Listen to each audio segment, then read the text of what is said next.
Yikes! Ano yan?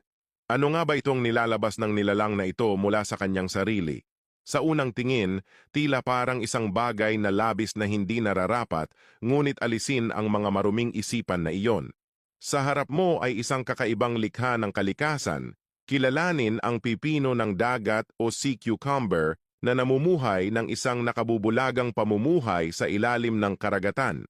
Kapag mayroong pakikipag-ugnayan sa mga mangangain, ginagamit ng sea cucumber ang isang kahangahangang mekanismo ng depensa.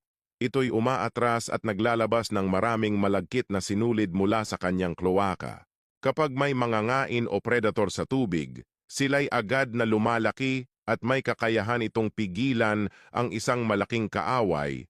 Ngunit upang malabas ang mga nakakalason na sinulid, kailangan ng pipinong dagat na literal na gumawa ng butas sa kanyang sariling katawan.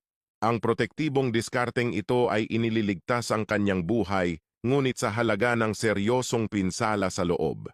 Sa kabutihang palad, ang mga kahangahangang nilalang na ito ay mayroong matitinding kakayahan sa pagpapanumbalik. Ang mga sugat ay mabilis na naghihilom at ang nawalang Cuvierian tubules na bumubuo sa mga sinulid ay mabubuong muli.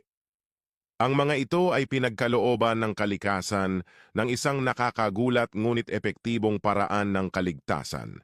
Sa inyo, ano nga bang tawag nitong hayop na to sa lugar nyo? Comment nyo sa baba para malaman natin.